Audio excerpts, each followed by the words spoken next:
Une merveille chez Delirium avec la sortie cet été du second omnibus Nexus. Et oui, magnifique édition, ils sont coutumiers du fait chez Delirium.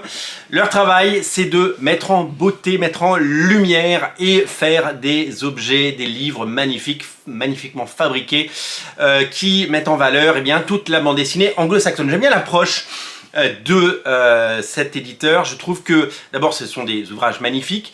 Il ne parle pas de comics, il ne parle pas de bande dessinée, il parle de bande dessinée anglo-saxonne. Parce qu'il y a des auteurs anglais, il y a de la BD qui nous vient d'Angleterre, il y a de la bande dessinée qui nous vient des États-Unis. Souvent, vous le savez, cet éternel débat de la bande dessinée, les comics, mettent les choses dans des cases pour identifier leur origine. C'est très compliqué de parler des récits qui viennent de 2000 AD d'Alan Moore, de parler de Judge Dredd, de parler de séries anglaises et de les associer finalement à ces comics mainstream que nous connaissons et que nous adorons par ailleurs, puisque c'est quelque chose de très très différent. Donc parler de bande dessinée anglo-saxonne, eh bien c'est quelque chose qui me plaît beaucoup parce que c'est en langue anglaise et ça peut nous venir de différents endroits, ça peut venir des États-Unis, d'Angleterre, avec un seul dénominateur commun, c'est le talent. Le talent, et c'est quelque chose qu'on retrouve évidemment dans les publications que nous avons pu voir chez Delirium au fil des ans, avec les rééditions de tout Richard Corben avec Den récemment. Énorme succès sur Kiss Kiss Bang Bang. Les 2 tomes de Den sont d'une beauté absolue et sont absolument fabuleux, mais on peut parler de l'ensemble des travaux de Richard Corben qui sont réédités de la plus belle des façons. Je ne connais pas d'autres éditions aussi soignées du travail de Corben, le travail fait pour rendre disponibles ces bouquins, pour les mettre en lumière, les mettre en valeur et les rendre disponibles, c'est tout simplement exceptionnel. Les ouvrages sont de qualité. Quand on regarde les éditions de Den aux États-Unis, quand on regarde les éditions des autres bouquins de Richard Corben dans le monde, et j'en ai croisé lors de mes voyages, il n'y a personne qui fait ce travail-là comme peut le faire Laurent Lerner au sein de Delirium, et il faut le saluer. Alors il a édité plein d'autres choses, vous le savez. Il y a évidemment les Granville de Brian Talbot, il y a bien entendu du John Byrne chez Delirium avec les Next Men, et il y a ce trésor de la bande dessinée américaine et de science-fiction, enfin édité comme il se doit en version française dans des éditions en hardcover magnifiques. Le dos est arrondi, c'est superbe. Le premier tome était déjà un délice. Et bien le second tome l'est tout autant. Nexus est une série créée par la légende Steve Rude. Steve Rude est un dessinateur à la ligne claire absolument incroyable.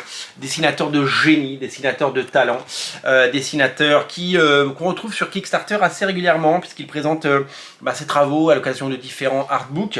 Dessinateur qui a eu la chance de travailler un petit peu pour les grands éditeurs pour se faire connaître. Il a notamment travaillé, oui en effet, sur les X-Men. Je crois que c'était Joe Casey qui scénarisait une série qui revisitait les origines des X-Men bien avant Ultimate X-Men dans un style très très classique et magnifiquement mis en scène. Regardez la beauté du trait, la ligne claire, la technique, c'est absolument sublime et c'est un plaisir de retrouver cette série au long cours.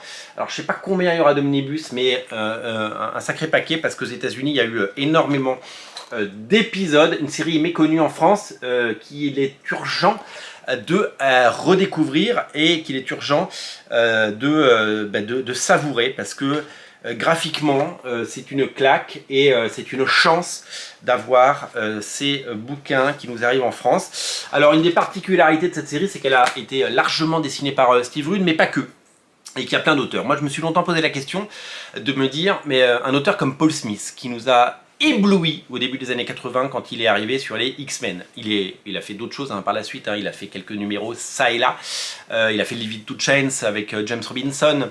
Ça mériterait une réédition, Leave It to Chance d'ailleurs. Pensez-y, Delirium ou un autre éditeur. Ces bouquins-là, c'est vraiment des choses étonnantes. Et Paul Smith, c'est un auteur que j'ai adoré. Il a fait du X-Factor, il a vraiment fait des choses étonnantes tout au long de sa carrière. Et puis nous, du haut de la France, on s'est dit, mais pourquoi il a disparu, il est passé où?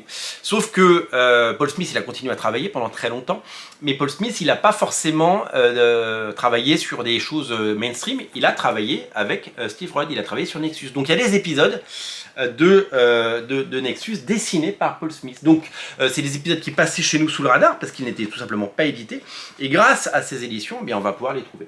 Honnêtement, je suis amoureux du style de Steve Rudd, c'est tout en beauté, c'est absolument magnifique, c'est génialissime, c'est beau, c'est maîtrisé, tous les aspects de la bande dessinée sont maîtrisés, et tous les codes de la science-fiction sont présents pour vous proposer une grande saga qu'il ne faut absolument pas rater, et qu'on est heureux de découvrir et de redécouvrir à l'occasion de ces sorties d'Omnibus, que je garde précieusement, parce que c'est ça Delirium, ce sont des trésors incontournables de la bande dessinée anglo-saxonne, voilà, c'est dit.